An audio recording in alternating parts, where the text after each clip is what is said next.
喺浩瀚嘅太陽系中心，一顆行星以其無與倫比嘅引力與能量，主宰住所有天體嘅命運。佢就係太陽。今日等我哋一齊揭開佢嘅神秘面紗。太陽嘅直徑長達140萬公里，係地球嘅109倍，質量更加係地球嘅33萬倍。呢個巨大嘅氣團主要由氫同氦組成，係成個太陽系質量最大嘅星體。太陽核心嘅龐大嘅質量，製造出大約2500億倍嘅大氣壓。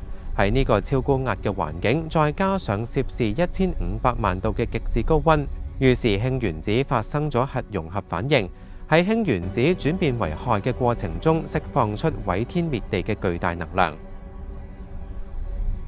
太陽從核心釋放出嘅能量，需要歷經數十萬年嘅漫長旅程先至會抵達表面。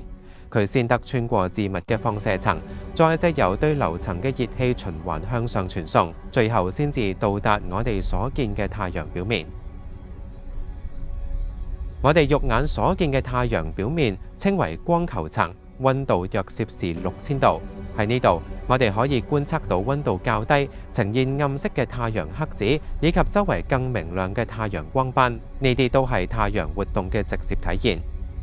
太陽黑子係指光球層上強磁場活動嘅區域，因為磁場太強，抑制咗太陽內部嘅熱能對流到該區域嘅過程，導致呢個區域嘅溫度比周圍低，睇起嚟比較暗。我哋就叫呢個區域做太陽黑子。喺光球層之上係色球層同壯觀嘅日野。劇烈嘅爆炸現象、閃焰亦都經常喺呢一帶發生，而最外層嘅日面溫度高達攝氏100萬度，佢每秒向宇宙噴射出近100萬噸嘅大電粒子流，呢個就係太陽風。太陽嘅活動並非一成不變，例如黑子數量就以大約11年為週期增減。喺活動劇烈嘅時期，強烈嘅閃焰會引發磁暴。當呢啲嚟自太陽嘅大電粒子抵達地球嘅時候，佢哋首先會撞上地球嘅磁層。